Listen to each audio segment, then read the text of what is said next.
La noche en los Smokies no cae. Se posa, desciende como una pesada manta de lana y sofoca cualquier sonido que no esté destinado a sobrevivir. En los valles hondos, hasta el viento aprende a susurrar. Por eso los hombres del camino maderero no oyeron detenerse la camioneta. No oyeron abrir la puerta. Solo notaron que el silencio cambiaba, como si la montaña hubiera tomado una respiración cuidadosa y decidiera retenerla. Se encendió una linterna, luego otra.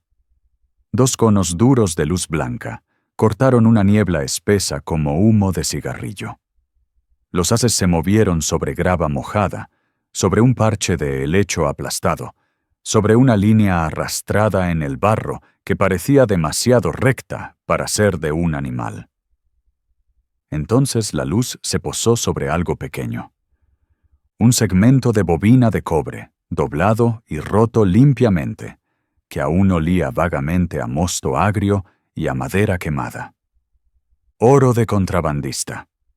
Y estaba allí como una advertencia, porque en las montañas humeantes de 1989, cuando desaparecía un alambique, no era solo una pérdida de licor, era un robo de identidad, una columna vertebral arrancada, una amenaza que alcanzaba cocinas y bancas de iglesia y los lugares donde los hombres se medían a sí mismos.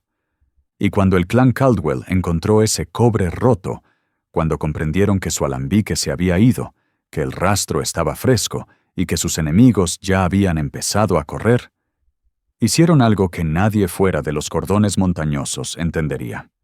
Hicieron una lista. 13 nombres. 13 hombres. Y salieron de casa. No con sirenas. No con orden judicial. Con botas. Con perros.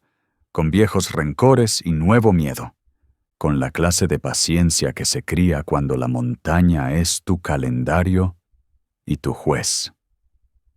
Esta es la cacería de sangre de las montañas humeantes de 1989. La historia de un alambique robado, de un clan que se negó a tragarse la afrenta, y de 13 hombres que aprendieron, demasiado tarde, que los Smokies no olvidan las huellas. La cresta que los crió en los papeles, el apellido Caldwell, no significaba mucho. Un puñado de buzones esparcidos a lo largo de una carretera comarcal que podías pasar de largo si parpadeabas. 1 o 2 Porsches vencidos, un par de camionetas que parecían más viejas que los hombres que las conducían, un juego de manos que siempre parecían manchadas por el trabajo. Pero en la montaña, el papel es la medida menos fiable del poder. El poder es la manera en que la gente se detiene cuando entras a una tienda de forraje. El poder es la forma en que un ayudante del sheriff dice tu nombre con respeto, con cuidado de no apretar demasiado las consonantes. El poder es la manera en que tu familia posee el conocimiento que importa. ¿Dónde corre el agua limpia? ¿Qué sendero conduce a un collado? ¿Qué arroyo se seca en agosto? ¿Y cómo construir algo ilegal que aún así se siente como un oficio? Los Caldwell llevaban tanto tiempo haciendo whisky que el acto dejó de sentirse como un crimen y empezó a sentirse como tradición. No la romántica, no una postal de banjo en el porche, la práctica. Las facturas no se preocupan por el orgullo, los niños necesitan zapatos. Cuando cerró un aserradero y los trabajos se secaron, el moonshine no fue rebeldía, fue matemática. Un alambique oculto en una hondonada talada podía hacer lo que un sueldo no: mantener las luces encendidas. En 1989, la Operación Caldwell no era un cartel descomunal. Era más apretada que eso, más pequeña, más afilada. Un alambique de olla de cobre anidado en una hondonada de paredes rocosas que atrapaba la niebla de la mañana y la guardaba como un secreto. Una serpentina, Worm, metida en agua fría de arroyo. Un hogar de fuego hecho de piedra y tambor de acero. Una hilera de barriles de maceración que siempre olían a grano dulce, volviéndose bravo. Pertenecía al clan como una Biblia familiar pertenece a una casa. Y como una Biblia, no la tomabas. No sin consecuencias. El alambique se queda en silencio.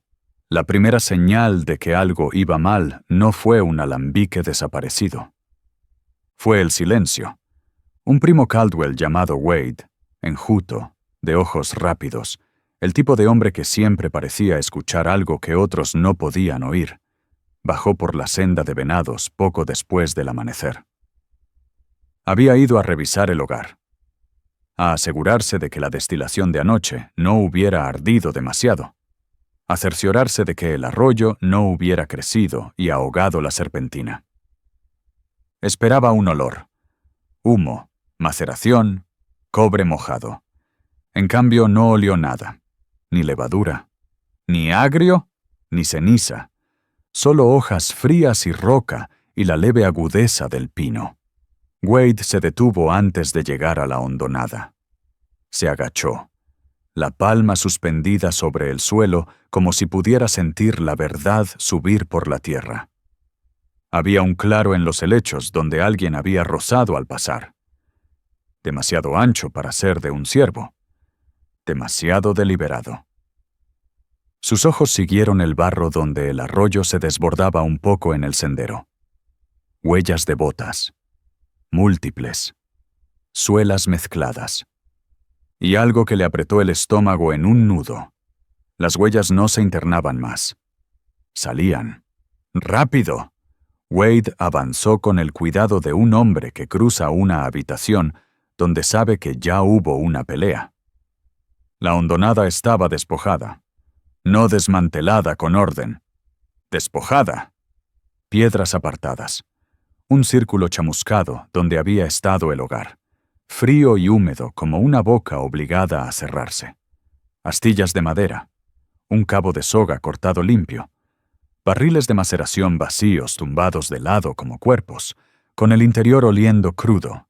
Y el alambique, olla de cobre, casco, thumper, serpentina, desaparecido. Ido como si nunca hubiera existido. Wade se quedó allí el tiempo suficiente para que la niebla le empapara el cabello. Luego hizo algo que te dice todo sobre el tipo de mundo que era este. No llamó al sheriff. Se fue a casa, junta familiar, estilo montaña las reuniones. Caldwell no se hacían en mesas de cocina. Se hacían en los patios de grava, a cielo abierto, donde a cualquier hombre que hablara demasiado grande podía recordársele, por la presencia de las colinas, que no era lo más grande alrededor. A media mañana, las camionetas entraban y se apagaban una por una. Viejas Chevy y Ford con abolladuras que cargaban historias. Hombres bajando con café, con cigarrillos, con caras que no mostraban sorpresa. Solo cálculo. El mayor era Everett Caldwell, que tenía una manera de quedarse quieto que hacía que otros hombres dejaran de moverse. El cabello de Everett se había vuelto en su mayoría gris, pero los hombros aún eran gruesos por décadas de levantar lo que la vida exigía. Sus ojos eran pálidos y planos como piedras de arroyo. Escuchó mientras Wade describía la hondonada. Sin gritos, sin pánico, solo la calma de un hombre que oye un reporte de tormenta. Cuando Wade terminó, Everett dio una calada lenta a su cigarrillo, dejó salir el humo por la nariz y dijo: «No lo hicieron para beber». Esa frase fue la primera piedra de un muro, porque Everett tenía razón. Si alguien quería whisky, robaría botellas de una gasolinera. Si alguien quería dinero, asaltaría una tienda. Pero robar un alambique, llevarse el equipo mismo, significaba una de dos cosas. Querían convertirse en ustedes, o querían borrarlos. Everett miró a los hombres reunidos en la grava, sus sobrinos y primos y cuñados. ¿Quién conocía la hondonada? Esa fue la pregunta que convirtió el aire en hielo. Porque el alambique no solo estaba oculto, estaba muy bien oculto. La hondonada estaba protegida por rododendros, el sendero roto por una bifurcación falsa, la aproximación vigilada por el propio arroyo. No caías en ella por accidente. Tenías que ser guiado, o tenías que haber sido informado. Un hombre más joven, Caleb Caldwell, cambió el peso y escupió al polvo. «Han andado husmeando forasteros», dijo. Un par en una camioneta roja preguntaron por caminos madereros viejos en la gasolinera la semana pasada. «¿Nombres?», preguntó Everett. Caleb se encogió de hombros. No dieron. Everett asintió como si lo hubiera esperado. «¿Alguien aquí vendiendo palabras?». Nadie respondió. Pero nadie dijo no. Tampoco. Porque en una familia, la traición no siempre va de codicia. A veces va de despecho. Un primo que se sintió estafado. Un hermano que se sintió faltado al respeto. Un hombre al que le dijeron que no y decidió hacer que ese no doliera. Everett sacudió la ceniza sobre la grava. «Encontramos el alambique», dijo. «Encontramos a quien lo tomó». Una pausa. Luego, más suave. «Lo hacemos antes de que aparezca la ley porque alguien más empieza a hablar». Ahí estaba. El reloj en marcha. No una fecha en un calendario. Una presión. La presión de los rumores. La presión del miedo. La presión de 13 hombres que acababan de cometer un error y ahora corrían con algo demasiado grande para llevar en silencio. Everett miró a Wade. «Muéstrame las huellas». Wade asintió una vez, y los Caldwell se subieron. Siguiendo tierra como si fuera un mapa en la ciudad, las pistas son cámaras. En los Smokies, las pistas son tierra. Condujeron una parte, luego estacionaron donde el camino se volvía más roca que camino. Desde allí, fueron a pie. El día se había templado, pero la hondonada seguía fría, a la sombra de abetos y laderas empinadas que atrapaban el sol y se negaban a dejarlo asentarse. Everett se arrodilló donde Wade lo había hecho. Miró al suelo como si pudiera leerlo. Wade se mantuvo cerca, observando. Unos cuantos hombres rondaban, incómodos. No porque tuvieran miedo del bosque, porque el bosque era honesto. La gente no. Everett señaló.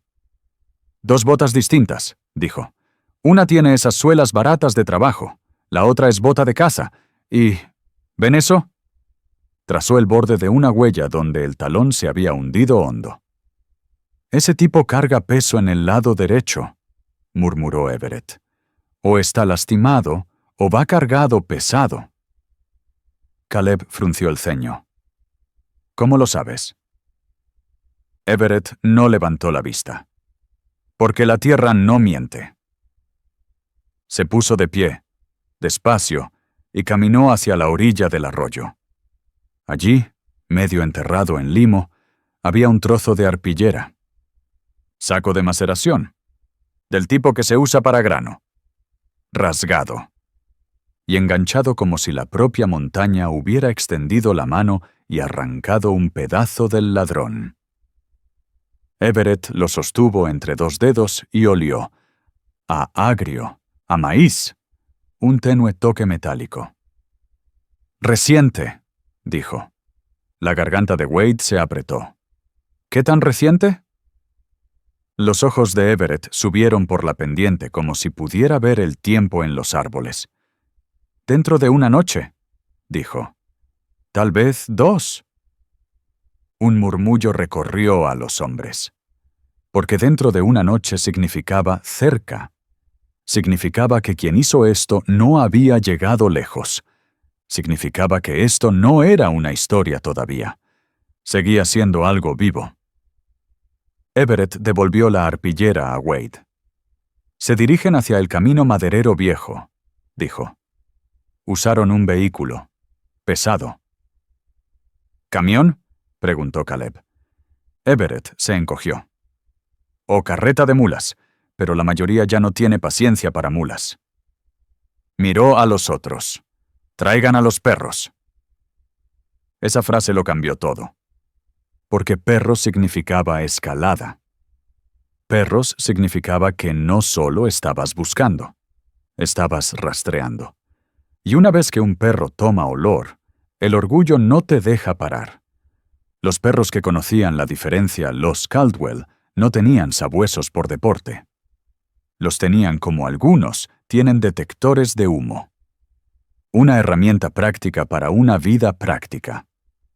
A media tarde, 2 perros llegaron en la caja de una camioneta, sus voces ya rebotando entre los árboles, sonidos profundos de aullido que te erizaban la piel.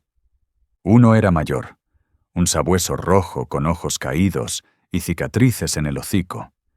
Se llamaba Brisco. La otra era más joven, más oscura, más salvaje. Juniper, porque la hermana de Wade insistía en poner nombres como si las cosas estuvieran destinadas a vivir en poemas. Everett no les habló como a bebés. Les habló como a compañeros de trabajo. Ató a Brisco a una correa larga. Le dejó oler la arpillera rota, luego guió su nariz al suelo. Brisco olfateó, estornudó, y entonces su cuerpo se tensó como si le hubieran tirado de un hilo. Levantó la cabeza. Se le pararon las orejas. Y soltó un aullido grave, una nota que decía, «Lo sé». Luego se movió. No corriendo, no trotando, moviéndose con propósito. Juniper siguió, nariz baja, cola firme. Los hombres fueron detrás, pisando raíces, abriéndose paso entre la maleza, empapando las botas en barro y agua de arroyo. A medio kilómetro encontraron la primera prueba de que los ladrones no tenían cuidado. Una colilla, aún húmeda, aplastada en la tierra como si la hubieran pisado con prisa. Everett se agachó y la pellizcó. No la puso en una bolsa. Solo miró el papel. No local. Una marca que los Caldwell no compraban. Forasteros, susurró Caleb. Everett no respondió. Siguió a los perros. El rastro condujo al camino maderero viejo, una franja abandonada de tierra apisonada tallada en la montaña décadas antes, usada cuando el bosque era devorado por sierras y camiones. En algunos tramos, la hierba crecía por entre él. En otros, las huellas de llantas seguían visibles porque nada más pasaba por allí. Brisco tiró fuerte. Juniper gimió. Los hombres pisaron el camino y lo vieron. Surcos frescos, profundos, anchos. Un vehículo pesado había pasado hacía poco. Y la dirección era clara. Cuesta abajo, hacia el pueblo, hacia la gente, hacia problemas. Everett se plantó en el camino, mirando los surcos como si fueran un insulto tallado en la tierra. «Vamos tarde», dijo Wade. La mirada de Everett se quedó en las marcas. «No demasiado tarde», respondió. Luego giró y empezó a bajar por el camino, y los Caldwell lo siguieron. 13 nombres. Una razón el primer nombre de la lista no era un ladrón. Era un hablador. Un hombre llamado Lyle Harp, local, resbaladizo, siempre cerca cuando los rumores eran espesos. Lyle no robaba equipos, pero sabía quién lo haría. Everett envió a 2 hombres a la caravana de Lyle, mientras el resto del clan pasaba al siguiente paso. Información. Porque una búsqueda sin información es solo caminar, y caminar desperdicia luz de día. Al anochecer, los Caldwell estaban de vuelta en un pequeño edificio de bloques de concreto detrás de la casa de Everett.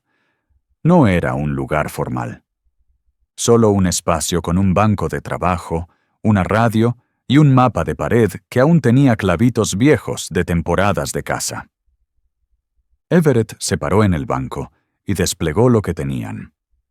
La colilla, el trozo de arpillera, una pequeña pieza de cobre encontrada cerca del camino maderero. Y un detalle nuevo, las huellas de llantas. Wade las había medido, pie con pie, usando el largo de su bota como regla tosca. «Huella ancha», dijo Wade. «Camión pesado. Podría ir cargando algo». Everett asintió. Luego sacó un bloc legal. La lista. 13 nombres no salieron del aire. Salieron de la memoria. De agravios. De un registro de quién había cruzado a los Caldwell y seguía vivo. Nombres de hombres conocidos por comerciar con equipo robado. Hombres que manejaban chatarrerías.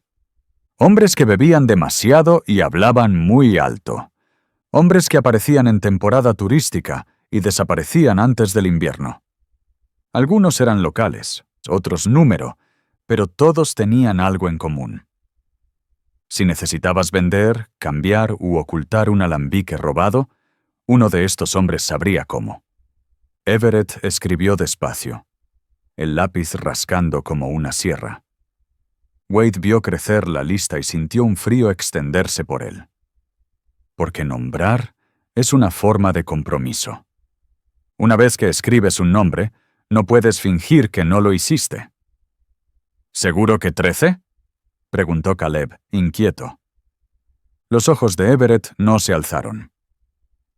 Estoy seguro de que el alambique no se fue caminando solo, dijo. Wade tragó. ¿Y si son menos? Finalmente Everett lo miró. Su rostro estaba tranquilo, pero la voz cargaba peso. Entonces, 13 hombres aprenderán la misma lección. Nadie rió. Afuera, la primera noche verdadera de la casa se asentó sobre las crestas. Y en algún lugar allí fuera, un alambique robado yacía en la oscuridad, el cobre enfriándose, la maceración secándose, esperando. Esperando a las manos que lo robaron, esperando a las manos que lo recuperarían. La primera puerta que tocaron. La caravana de Lyle Harp estaba detrás de una fila de coches muertos, el tipo de lugar que olía a aceite viejo y arrepentimiento. Cuando llegaron los Caldwell, Lyle abrió la puerta como si llevara días sin dormir. Los ojos inyectados, la barba rala. La luz dentro era un amarillo duro que enfermaba todo. «Buenas», dijo uno de los Caldwell. Lyle intentó sonreír. ¿Everett los mandó? Ese fue el error. Porque significaba que Lyle ya sabía. Ya sabía que el alambique se había ido. Ya sabía a quién culparía la montaña. El Caldwell no entró. No hacía falta. Solo se inclinó un poco y dijo, «¿Has estado hablando?» La sonrisa de Lyle se tensó. «Todos hablan», dijo. El Caldwell sostuvo la colilla entre dos dedos. Los ojos de Lyle se fueron hacia ella. Un movimiento minúsculo. Pero suficiente. «¿Has visto esta marca?», preguntó el hombre. Lyle se humedeció los labios. «No sabría decirte». La voz del Caldwell se mantuvo pareja. «Inténtalo más». Un largo momento. Luego Lyle suspiró como si estuviera cansado de sostener su propio miedo dentro. «Camioneta roja», murmuró. «2 tipos. Uno llamó al otro Mason, creo». «¿Mason qué?» Lyle negó con la cabeza, frenético. No dijo, solo Mason. Preguntaban por cobre, por piezas de alambiques viejos. Dijeron que tenían una línea sobre algo. Los ojos del Caldwell se entornaron. ¿Dónde se quedaron? Lyle tragó. Motel junto a la autopista, el del letrero roto. ¿Nombres en la habitación? La voz de Lyle cayó. Falsos. Efectivo. El Caldwell se echó atrás. ¿Algo más? Lyle vaciló. Luego, en voz baja. Uno cojeaba. La memoria de Wade chasqueó. La observación de Everett sobre el talón hincado. La tierra no miente. Y el miedo tampoco. El Caldwell asintió una vez y se volvió. Mientras caminaba de regreso a la camioneta, Lyle gritó, con voz temblorosa. «¡Yo no lo hice! ¡Lo juro que no!» El Caldwell no respondió. Porque la inocencia no significa seguridad cuando la montaña cree que ayudaste. El motel del letrero roto. Cuando los Caldwell llegaron al motel, el estacionamiento estaba casi vacío. Algunos coches bajo una luz parpadeante, una máquina de refrescos zumbando. El aire olía a asfalto mojado y detergente barato. Este era el borde del mundo de la montaña, donde los turistas pasaban, donde los extraños podían esconderse a plena vista. Wade se paró cerca de la ventana de la oficina, mientras Everett entraba. Wade observó la postura de Everett, recta, sin apuro.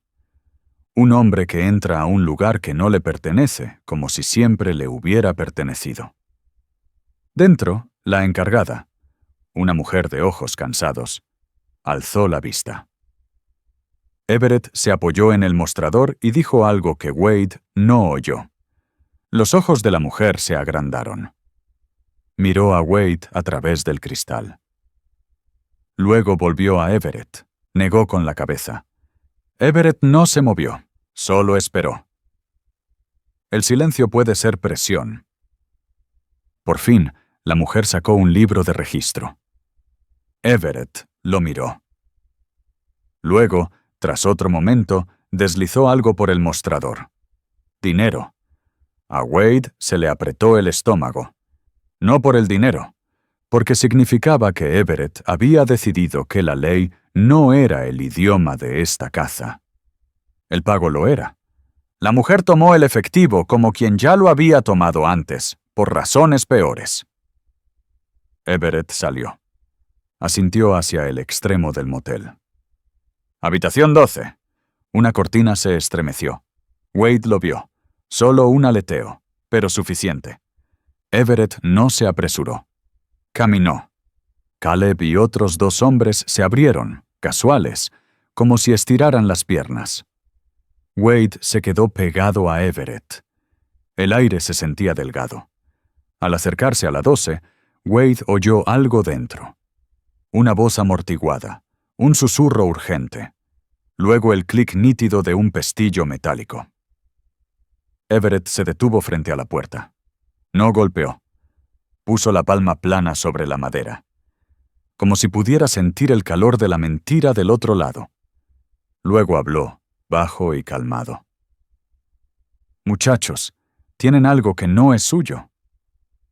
Silencio. Luego una voz, joven, nerviosa, contestó. Habitación equivocada. Everett sonrió apenas. No amistoso, solo divertido. Entonces no les importará abrir, dijo. Un latido. Adentro, los susurros empezaron de nuevo. El pulso de Wade golpeó, porque sabía lo que esos susurros significaban. Decisión. Desesperación. El momento en que un hombre elige si va a hablar o a correr. La voz de Everett siguió suave. Última oportunidad. La puerta no se abrió. En cambio, un golpe, el sonido de una ventana empujada hacia arriba. Caleb gritó, ¡Ventana trasera! Y de pronto la cacería de sangre no era una historia contada en un garaje. Eran botas golpeando grava, el golpe de manos en barandales de metal, el aliento de un hombre volviéndose niebla mientras corría. Wade corrió hacia la parte trasera del motel, el corazón golpeándole las costillas, y los vio. 2 siluetas cayendo desde la ventana. Una se movía fluida, la otra cayó pesada, favoreciendo la pierna derecha, la cojera. Corrieron hacia la arboleda, hacia la oscuridad, hacia el lugar donde los Caldwell eran más fuertes. La voz de Everett cortó el caos.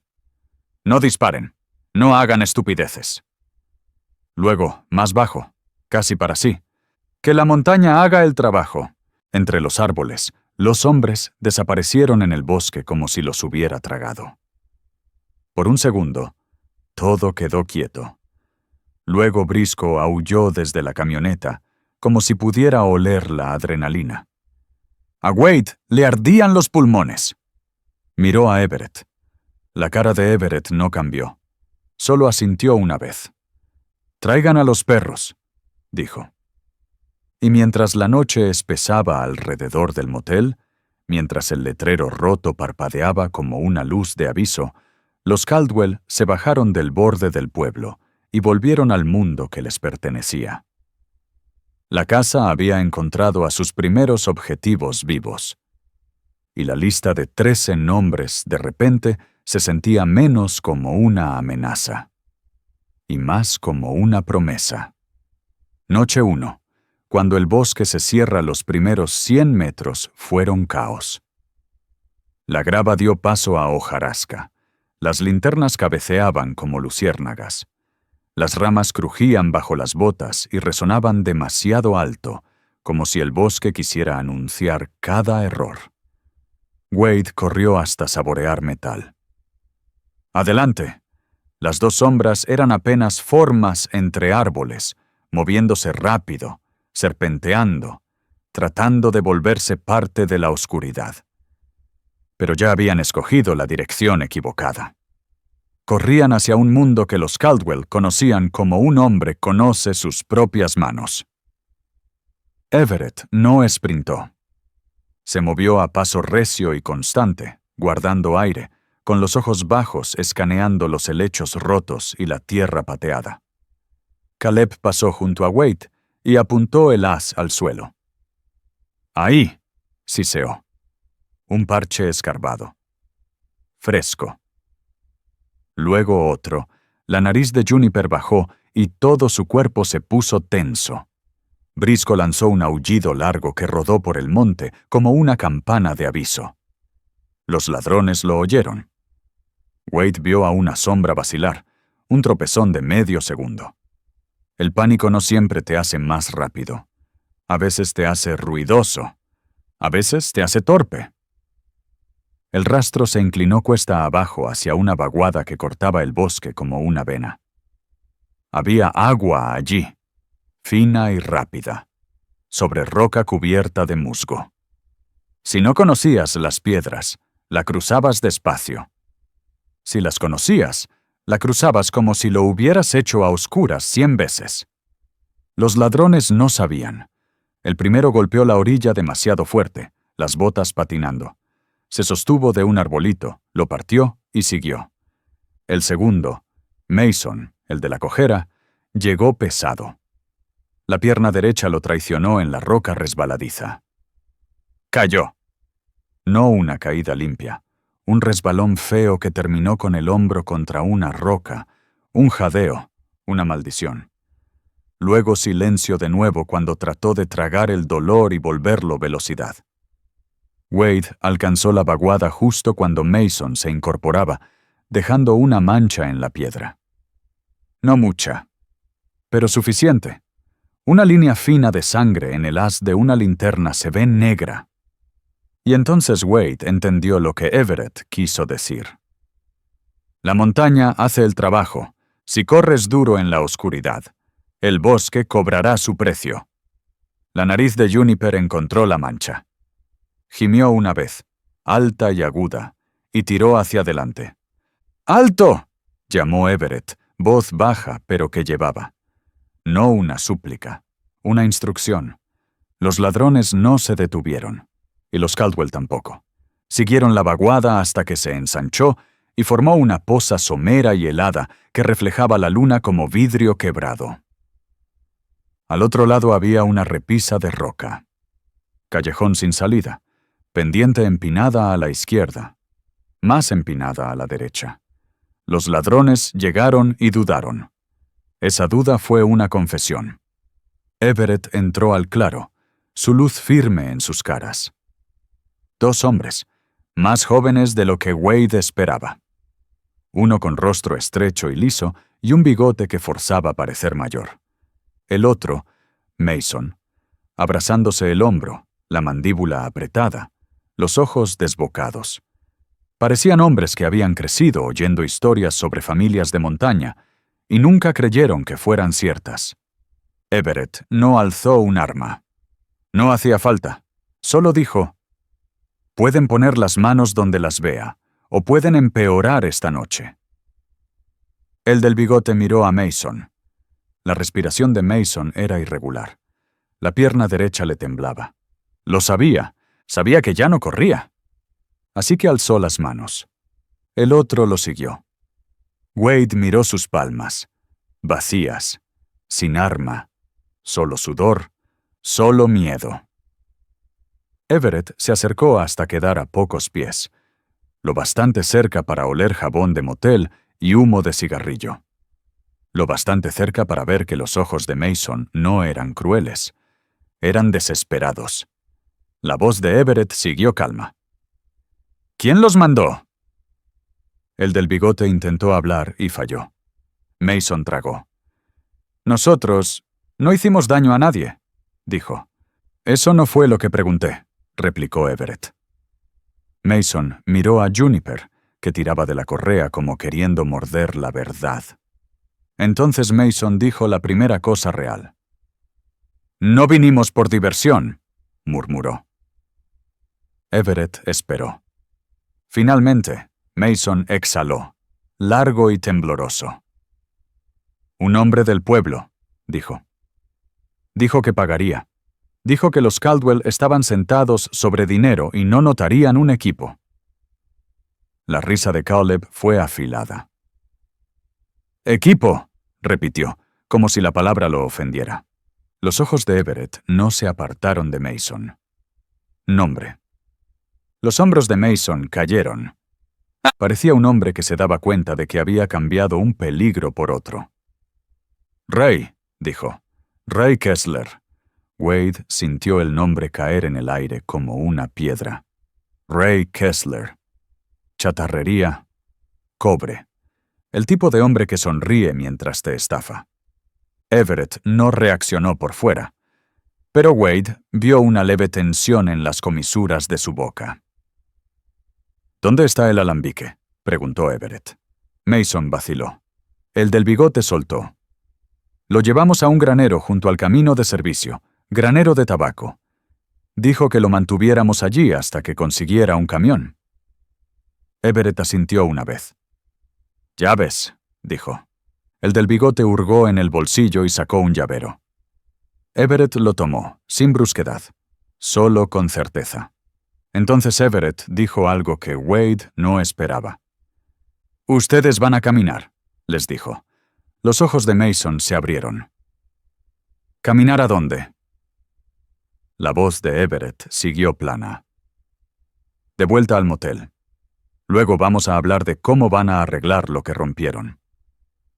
Caleb dio un paso, la ira saliéndosele como calor. «Deberíamos...». Everett lo cortó con una mirada, no alta, solo definitiva. Caleb se detuvo a mitad de frase. Porque Everett no solo lideraba una búsqueda, la mantenía de convertirse en algo que no podría deshacerse. De regreso, la cojera de Mason los ralentizó, pero Everett no lo apuró. Eso fue una crueldad extraña, dejar que un hombre sintiera cada paso, dejar que repasara las elecciones que lo pusieron allí. Cuando llegaron al estacionamiento, el letrero roto seguía parpadeando. El mundo seguía fingiendo ser normal, pero Wade podía sentir la caza asentándose más hondo. Esa noche tenían a 2 hombres. Mañana necesitaban el alambique. Y todavía quedaban 11 nombres en la lista de Everett. Mañana 2. El granero que olía a metal el amanecer en la montaña no llega como un postal. Se arrastra, vuelve negro en carbón, carbón en gris, y por fin deja que las crestas muestren sus siluetas como animales durmiendo. Wade se sentó en la compuerta de la camioneta de Everett y miró a Mason y al bigotudo temblar de frío, con las manos atadas delante, no detrás. Everett creía en dar a la gente la suficiente dignidad para decir la verdad, pero no tanta libertad para mentir con los pies. Cuando por fin la luz hizo visible el camino, Everett condujo. Sin caravana, sin despliegue, solo los hombres que importaban. Wade, Caleb, Everett, y atrás, los 2 ladrones, callados salvo por el ocasional quejido cuando el hombro de Mason se movía. Dejaron atrás el pueblo y tomaron un camino de servicio angosto que corría paralelo a la autopista antes de internarse de nuevo en el monte. A medio kilómetro lo encontraron. Un viejo granero de tabaco agazapado en un claro, como si le avergonzara ser visto. El techo remendado con chapas desiguales. Las puertas colgando algo torcidas. E incluso antes de que Wade bajara, lo olió. Cobre, humo, mosto agrio viejo como un fantasma. Everett alzó la mano. Quietos, escuchó. Sin voces, sin movimiento, solo viento agarrando el borde del zinc. Everett asintió a Wade. Wade caminó a la puerta y la abrió. El interior estaba tenue, polvo flotando en haces estrechos como insectos diminutos. Entonces Wade lo vio. Piezas. La olla de cobre de lado. El casco apoyado contra una paca. El tamper abollado. La serpentina medio desenrollada como una vena arrancada a la tierra. El alambique estaba allí, pero no entero. Alguien ya había empezado a desarmarlo, aflojando pernos, separando piezas, haciéndolo más fácil de cargar, más fácil de vender. A Wade se le apretó la garganta. Se sintió como entrar en una habitación donde alguien había desmontado algo que construiste con tus propias manos. Everett entró detrás. Por un largo momento no se movió. Solo miró. No con duelo, con evaluación. Luego se agachó y alzó un trozo de cobre con 2 dedos como si revisara una herida. Pasó el pulgar por un raspón. «Fresco», dijo. La voz de Caleb se tensó. «Ha estado aquí». Everett asintió, los ojos escaneando el piso. Entonces señaló. Una marca de arrastre, fresca en el polvo, que conducía al fondo, una puerta más pequeña. Everett la empujó. Detrás había un sendero estrecho al matorral, y allí, justo al borde, huellas de llantas. No viejas, nuevas. Un camión había retrocedido, cargado algo, y se fue. A Wade se le hundió el estómago. «¿Ya movieron parte?», susurró. La voz de Everett fue tranquila. «No todo». Volteó y miró a Mason. La cara de Mason se había puesto pálida. «Ray no debía venir tan pronto», dijo, la voz quebrándose. Dijo que esperaría. Los ojos de Everett quedaron planos. «Hombres como Ray no esperan», dijo. Entonces Everett hizo algo que dijo a Wade que la casa entraba en una fase nueva. Sacó el bloc legal del bolsillo. La lista. Tachó el nombre de Ray Kessler. No porque Ray estuviera terminado, porque ahora Ray era el centro. Luego Everett tocó el siguiente nombre. Un ballista. Un hombre con una destartalada plataforma que gustaba del efectivo. «Encuéntralo», dijo a Caleb. Caleb asintió como si hubiera estado esperando permiso. Everett miró a Wade. «Tú y yo llevamos esto a casa», dijo. Wade miró las piezas esparcidas. Casa. La palabra sonó rara, porque el alambique no era solo equipo. Era un secreto, y ahora demasiada gente había tocado sus huesos. Mientras cargaban el cobre, Wade sintió el peso de cada golpe, cada raspón, cada abolladura. Cada sonido recordaba que algo había sido violado. Y en algún lugar, Ray Kessler se alejaba con lo que ya había tomado.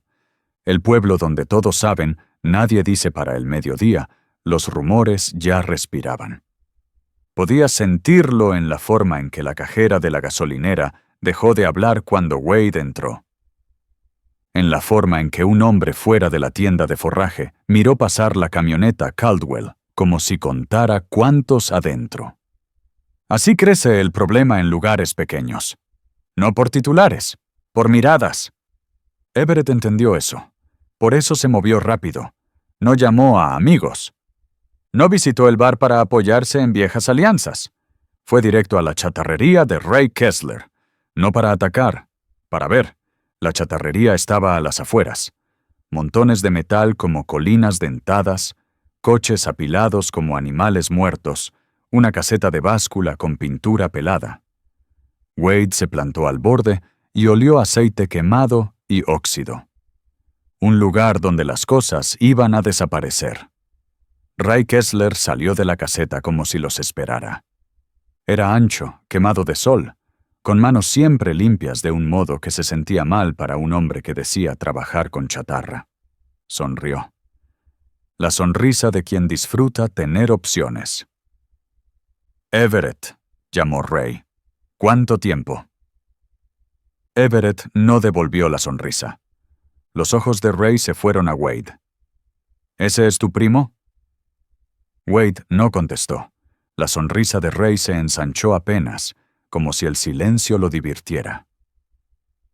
¿Qué puedo hacer por ti?, preguntó Ray. La voz de Everett fue calmada. «Puedes darme lo que te llevaste». Ray rió una vez, muy alto. ¿Has estado bebiendo tu propio producto tan temprano? Everett dio un paso y entró al espacio cómodo de Ray. «¿Sabes a qué me refiero?», dijo. Los ojos de Ray se entornaron. «No sé de qué hablas», replicó, y el tono se afiló. «Y mejor cuídate lo que dices en mi patio». Everett asintió despacio. Luego hizo algo simple. Alzó un segmento roto de cobre de la caja de la camioneta. Lo sostuvo. La mirada de Ray se enganchó en él. Solo un aliento, pero Wade lo vio. Ese mínimo parpadeo de reconocimiento. Como un hombre viendo la foto de algo que creyó oculto. La voz de Everett siguió baja. ¿Lo ves? La quijada de Ray se tensó. «Veo cobre», dijo. Everett asintió. «Entonces sabes que no es tuyo». La sonrisa de Ray se desvaneció por completo. Detrás de él, un obrero se detuvo junto a un montón de guardafangos, fingiendo no escuchar mientras escuchaba con todo el cuerpo. Ray se inclinó, la voz bajando. «Entras aquí acusándome de robo. Estás pidiendo el tipo equivocado de atención», dijo. Los ojos de Everett no parpadearon. «La atención ya está aquí», replicó. Las aletas nasales de Ray se abrieron. «¿Tienes pruebas?»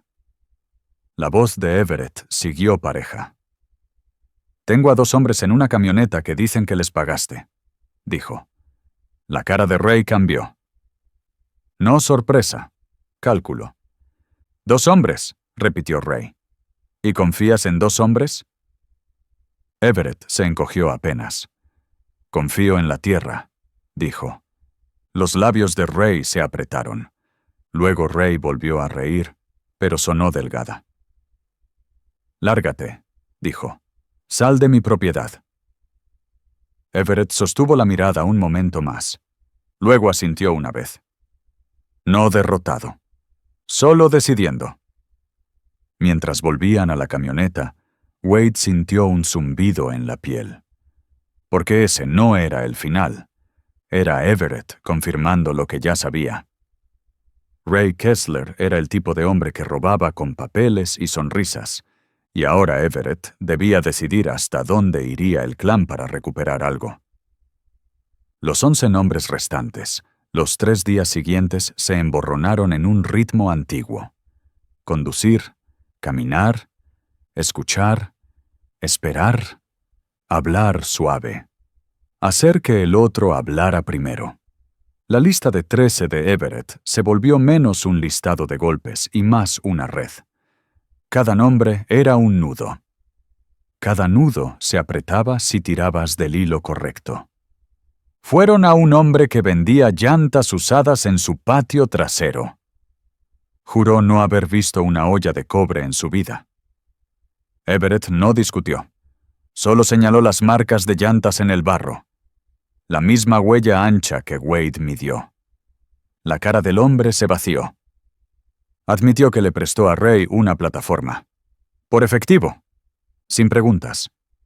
Fueron a un mecánico al que le gustaban las apuestas y odiaba a los Caldwell por razones que ni él recordaba claro. Everett no lo amenazó. Solo mencionó los pagos atrasados del mecánico a un hombre que todos temían. El mecánico empezó a hablar como si sus palabras intentaran superar a su pánico. Fueron a un vagabundo que dormía detrás de la bolera. Dijo que vio a Ray reunirse con 2 forasteros junto al río. Describió la camioneta roja. Describió la cojera de Mason. Describió algo más. Un tercero, dijo. No se acercó, se mantuvo atrás, gorra baja. A Wade se le enfrió la espalda. ¿Ray tenía otro hombre? El vagabundo asintió. Local, dijo. ¿Hablaba como de aquí? Los ojos de Everett se estrecharon. Local. Esa palabra se clavó en la casa como un anzuelo, porque significaba lo que Everett temía desde el principio. Alguien los guió. Alguien vendió la hondonada. Los Caldwell no lo dijeron en voz alta de inmediato, pero la pregunta empezó a seguirlos, no como un grito, como una sombra. ¿Quién conocía la hondonada? ¿Y quién necesitó dinero lo bastante como para traicionar a la sangre? El cobre que no cuadraba la cuarta noche, Caleb volvió con las manos temblando. No de miedo, de rabia. Golpeó un papel doblado sobre el banco de Everett. Un recibo, dijo. Wade lo miró. Ray Kessler manejaba una chatarrería. Las chatarrerías registran compras. No siempre honestamente. Pero escriben números porque los números son un escudo. Everett desdobló el papel. No era un recibo formal, solo una nota a mano.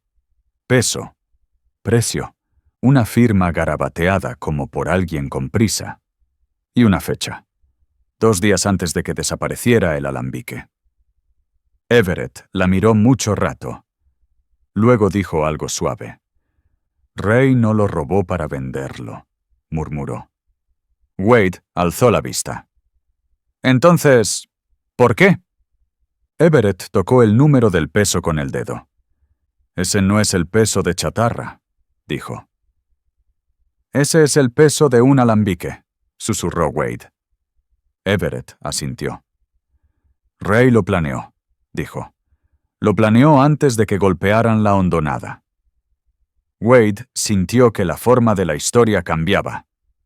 Esto no fue un arrebato borracho. No fue 2 hombres desesperados. Fue un hombre tendiendo el terreno, comprando piezas, arreglando una plataforma, rentando un cuarto de motel. Y en algún punto del medio, alguien local susurrando el camino por entre los rododendros. La mirada de Everett subió a Wade. «Trae a tu primo», dijo. A Wade se le apretó la garganta. «¿Cuál?» Everett no respondió. No hacía falta, porque solo unos pocos conocían la hondonada lo bastante bien. Y uno de ellos había estado actuando como un hombre que cargaba un secreto que no podía tragar. La traición que más dolió se llamaba Travis Caldwell. No un extraño, no un de afuera. Familia. Travis era sobrino de Everett, un hombre de 20 y tantos con manos inquietas y una mirada que nunca se quedaba quieta. Llegó al edificio de bloques como si le hubieran dicho que era otra reunión más. Pero en cuanto vio la cara de Everett, lo supo. Los hombros de Travis se tensaron. Los ojos saltaron a Wade. Luego a Caleb. Y de vuelta a Everett. Everett no alzó la voz. No acusó. Solo puso el recibo sobre el banco. Y luego, despacio, colocó al lado la arpillera rota. Luego la colilla. Luego el pedazo de cobre. Un altar silencioso de evidencia. Travis tragó duro. La voz de Everett fue más suave de lo que Wade esperaba. ¿A quién le dijiste?, preguntó. Travis parpadeó rápido. No sé de qué hablas, dijo, pero las palabras salieron demasiado deprisa. Everett asintió como si lo hubiera esperado. Travis, dijo, y como lo dijo sonó a sacar un cuchillo de una herida. «No voy a preguntar 2 veces». La boca de Travis se abrió. No salieron palabras. Las manos se le flexionaron. Luego hizo lo que los culpables hacen cuando la habitación se vuelve demasiado quieta. Empezó a hablar de otra cosa. «He tenido problemas», soltó. «Facturas, mi camioneta está descompuesta y...» Everett no se movió. «Caleb, sí». Caleb se adelantó, la ira chisporroteando. «¿Nos vendiste?» Travis se encogió como si lo golpearan. «No los vendí», replicó. «No pensé que se lo fueran a llevar. Yo solo». Wade sintió un calor enfermo subirle al pecho. «¿Solo qué?», exigió Wade. Los ojos de Travis se humedecieron. No lágrimas limpias, las de la rabia. «Solo le dije a Ray dónde estaba», susurró. El silencio cayó como una losa. Hasta la radio pareció dejar de zumbar. Wade lo miró como si no lo reconociera. Ray Kessler, un chatarrero. Y Travis, sangre, le había entregado el secreto de la montaña. La voz de Everett siguió baja. «¿Por qué?».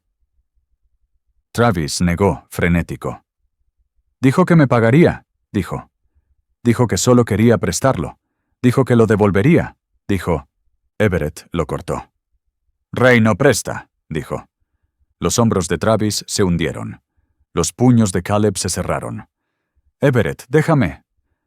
Everett alzó una mano. Y Caleb se detuvo. Everett se acercó a Travis, lo bastante cerca para que Travis tuviera que mirar arriba. La voz de Everett fue casi amable. «¿Sabes lo que hiciste?». Travis tragó. «¿Yo?». «Pusiste a todos en peligro», dijo Everett. «Pusiste el techo de tu madre en peligro. Pusiste el nombre de Wade en peligro. Pusiste toda la cresta bajo una luz que no perdona». La cara de Travis se desmoronó. «Lo siento», susurró. Everett lo miró un largo momento.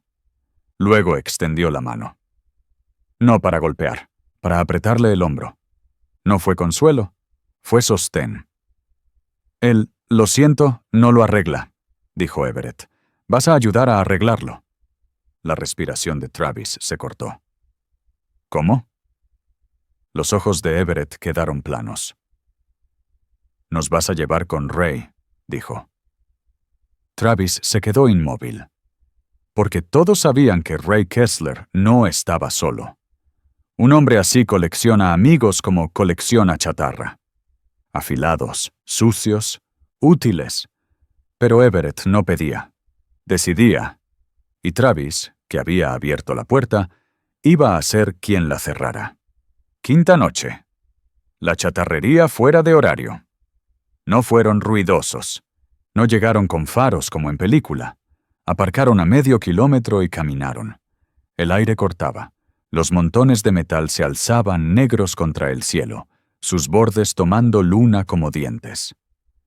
Wade oía su propio corazón. El leve tintinear de cadena cuando Travis cambiaba el paso. Everett no ató a Travis, pero Travis caminó como un hombre con esposas invisibles. Al borde del patio, Everett alzó la mano. «Quietos». Una luz se encendió en la caseta. Una sombra cruzó la ventana. Ray Kessler. Despierto. Esperando. Everett miró a Travis. La cara de Travis estaba pálida. «Lo guarda atrás», susurró. «Tiene un cobertizo detrás de los coches apilados. Con candado». Everett asintió. Se movieron, silenciosos. Wade sintió cada paso como sobre vidrio. Pasaron entre 2 pilas que olían a lluvia vieja y óxido. Entonces lo vieron. Un cobertizo. Bajo, oscuro. Candado brillando apenas. Everett se agachó junto a la puerta y escuchó. Nada. Sin respiración. Sin movimiento. Sacó un juego pequeño de herramientas, simples, prácticas. No parecía un ladrón. Parecía un hombre que arregla lo roto. El candado cedió con un chasquido suave. La puerta se quejó. El aire dentro olía a cobre y aceite. Y allí, apiladas contra la pared, estaban las piezas faltantes. La serpentina, la tapa del tamper. Un haz de tubería de cobre. Piezas que hacían al alambique entero. Wade sintió una oleada de alivio tan fuerte que casi lo derribó. Entonces una voz detrás dijo: «Vaya, calma, divertida. Ray Kessler». Wade giró. Ray estaba a unos metros, una pistola baja en la mano, no apuntada, pero presente. 2 hombres lo flanqueaban. Uno grande, uno flaco, ambos con sonrisas sin calor. Los ojos de Ray fueron de Everett a Wade a Travis, y cuando vio a Travis, la sonrisa se afiló. «Ahí está», dijo Ray, «mi pequeño guía turístico». Travis se encogió. Everett dio un paso, el cuerpo angulado, no desafiando, solo controlando espacio. «Bájala», dijo Everett. Ray rió suave. «Otra vez en mi patio, Everett», replicó. «Y ahora rompiste mi cobertizo. Eso es allanamiento. Eso es robo». La voz de Everett siguió calmada. «Ese cobre no es tuyo», dijo. Los ojos de Ray se estrecharon. «¡Pruébalo!». Everett sostuvo la mirada. Luego dijo: «Mason lo probó». La sonrisa de Ray vaciló. Solo un chasquido. Pero Wade lo vio. Ray no sabía que Mason había hablado. Los ojos de Ray saltaron a Travis. «¿Les dijiste?». La voz de Travis tembló. «Yo no quería». El tono de Ray se endureció. «Cállate». La pistola subió un poco, no hacia Everett, hacia Travis. Ahí Wade entendió otra cosa. Travis no solo era culpable, era prescindible. La voz de Everett cortó, baja y peligrosa. «No». La mirada de Ray volvió a Everett. «¿O qué?». Everett dio un paso lento. «He vivido lo suficiente para saber cuándo un hombre farolea», dijo. La mandíbula de Ray se clavó. Entonces Ray hizo algo que volvió la noche afilada. Apuntó. No a Travis. A Everett. El cuerpo de Wade se heló. Porque ese era el momento donde las historias se vuelven funerales. Everett no se encogió. No se lanzó. Solo habló. «Quedo. Si me disparas, Ray», dijo, «pasarás el resto de tu vida mirando sobre el hombro en tu propio pueblo». Los labios de Ray se curvaron. Entonces un perro aulló. «No, Brisco. Juniper». Desde la oscuridad, tras los coches apilados, un sonido que decía: «El monte está mirando». Los ojos de Ray se fueron. Ese desvío le costó, porque Caleb se movió. «Rápido». No hacia Ray, hacia el flaco junto a Ray. Un empujón, una colisión. Cuerpos contra metal, una maldición. La pistola de Ray tronó. El disparo rajó el patio como rayo. Wade sintió el sonido en los dientes. La bala golpeó un montón de guardafangos y sacó chispas. Everett se abalanzó. No salvaje, preciso, la mano cerrándose en la muñeca de Ray. Ray forcejeó. Everett torció. La pistola dio al suelo. El grande se lanzó. Wade le metió el hombro, el impacto sacudiéndole los huesos. El grande soltó un golpe. Wade agachó. Su puño subió y encontró una quijada. Un gruñido. Un tropiezo. No una pelea limpia. Solo cuerpos decidiendo quién controlaba el siguiente segundo. En el caos, Travis retrocedió. Ojos enormes. Parecía querer desvanecerse. Pero no había dónde ir. Ray estaba en el suelo ahora, la rodilla de Everett clavada en su pecho, la mano en su cuello. La cara de Ray torcida de furia. «¿Crees que posees esta montaña?», escupió Ray. Everett se inclinó. «No». Luego Everett sacó el segmento roto de cobre y lo sostuvo a pulgadas de la cara de Ray. pero sé lo que pertenece y dónde. La respiración de Ray era áspera. La voz de Everett quedó baja. «Robaste a mi familia», dijo. «¿Por qué?» Los ojos de Ray brincaron. No a Everett, a Wade, a Travis, el cobertizo. Luego la boca de Ray se curvó. «Estaba harto de ustedes», siseó. «Harto de cómo los miran como reyes allá arriba en la cresta. Quise mostrarles que sangran como cualquiera». Los ojos de Everett no cambiaron. Ray siguió, la rabia derramándose. «Y sí, lo quise», soltó. «El alambique, el dinero, el negocio. ¿Por qué lo tendrían ustedes y no yo?» Everett asintió lento. «Eso era lo que necesitaba oír», dijo. Ray se burló. «¿Qué vas a hacer? ¿Matarme?» La pregunta colgó, pesada. A Wade se le apretó el estómago. Esta era la línea. El momento en que la caza terminaba, o se volvía aquello de lo que los de afuera susurrarían por décadas. Everett miró a Ray mucho rato. Luego se puso de pie, se apartó y dijo: «No».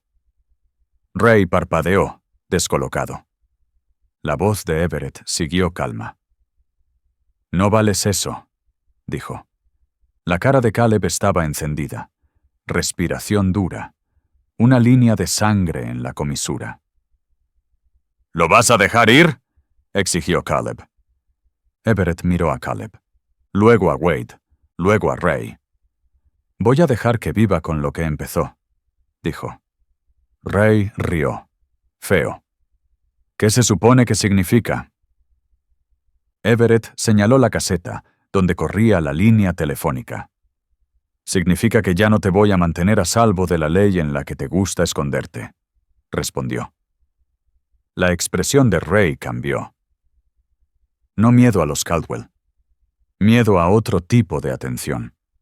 La que trae placas y papel y te desarma la vida lentamente. Everett se volvió a Wade. «Carga el cobre», dijo. Wade entró al cobertizo, con las manos temblando, y empezó a sacar piezas. Cada una se sintió como levantar un pedazo de dignidad del piso sucio. Detrás, la voz de Ray subió. «No pueden probar nada». Everett no contestó. Solo miró a Travis. La cara de Travis ya estaba con surcos húmedos. «Vete a casa», le dijo Everett. Travis tragó. «Everett». «¿Vete?», repitió. Travis se perdió en la noche. Un hombre que había roto algo sagrado y pasaría la vida fingiendo que no era verdad. Cuando cargaron la última pieza, Everett se acercó a Ray una vez más. Se inclinó y habló tan bajo que Wade apenas lo oyó. «Querías ver si sangramos», dijo Everett. Una pausa. Luego: «Sangramos, pero no por ti». Everett se dio vuelta, y los Caldwell dejaron a Ray Kessler de pie en su chatarrería, con el aullido de Juniper rebotando en el metal. Secuelas, lo que costó la casa al final de esa semana. El alambique había vuelto. Entero de nuevo. Rearmado. Pero no se sentía igual. Wade estuvo en la hondonada y vio a Everett encajar la serpentina en el agua del arroyo.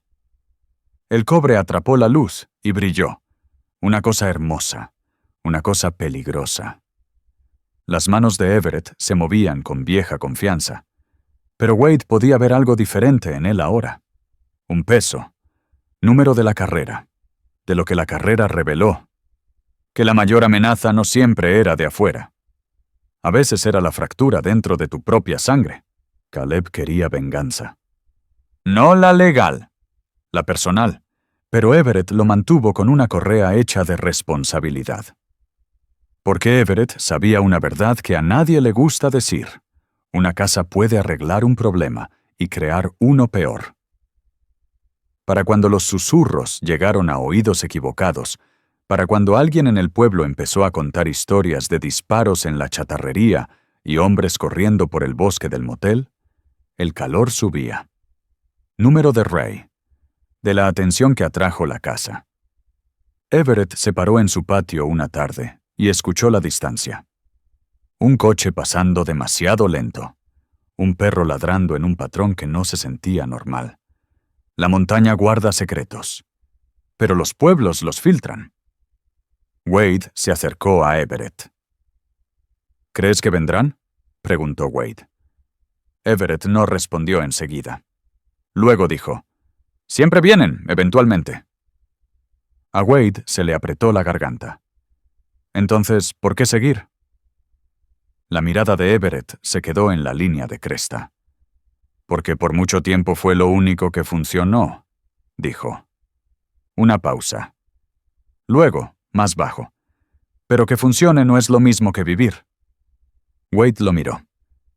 Everett metió la mano al bolsillo y sacó el segmento roto de cobre. Lo rodó entre los dedos como una piedra de preocupación. Me quedé con esto, dijo. ¿Por qué?, preguntó Wade. Everett lo miró. Y por primera vez desde que el alambique desapareció, los ojos de Everett se ablandaron. «Para que recuerdes», dijo. «¿Recordar qué?». La voz de Everett fue baja. «Que el orgullo te hace ruidoso», dijo. «Y lo ruidoso se oye». Wade tragó, porque entendió. La caza había sido una victoria, pero también una advertencia. Una advertencia de que la montaña puede protegerte y atraparte, que el código de la cresta puede sostenerte erguido y arrastrarte a la oscuridad si lo dejas. En el mes siguiente, Travis se fue. Nadie dijo exiliado, pero nadie lo invitó de vuelta, tampoco. La chatarrería de Ray Kessler cambió de manos antes de fin de año. Unos dijeron que la vendió, otros que lo forzaron. Algunos que la gente equivocada empezó a hacer preguntas y no pudo hablarse fuera de ellas. En la montaña, la verdad suele llegar en piezas, como el cobre. Lo que importaba a los Caldwell era más simple. El alambique siguió oculto. La hondonada siguió silenciosa. Y los hombres de la lista, esos 13, aprendieron algo. No que los Caldwell eran monstruos, sino que los Caldwell eran pacientes. Que la cresta miraba, y que si robabas algo sagrado, la montaña no necesitaba sirenas para responder. Solo necesitaba tiempo. Cerrar el círculo años después, Wade todavía recordaría el primer momento. Ese segmento roto de serpentina en el camino maderero. Cómo atrapó la luz. Cómo olía a mosto agrio y humo. Cómo hizo que el silencio se sintiera distinto. Recordaría el letrero del motel parpadeando. El golpe de botas sobre la grava. El aullido de Juniper cortando la oscuridad. Recordaría la mirada en la cara de Mason cuando el bosque se cerró y correr dejó de ser opción. Y recordaría la voz de Everett, la calma dentro de la tormenta. Que la montaña haga el trabajo, porque la verdad es que los Smokies lo hicieron. Hicieron tropezar al ladrón, sostuvieron el olor, se tragaron las pisadas y devolvieron lo robado. No por misericordia, sino por inevitabilidad. Al final, el alambique no solo volvió. Una lección volvió con él. Que algunos secretos no pertenecen al pueblo. Que cierto orgullo debe llevarse en silencio. Y que cuando la noche se posa en los Smokies, no es solo oscuridad. Es memoria, es juicio, es la montaña conteniendo el aliento, esperando a ver quién cree que puede irse limpio,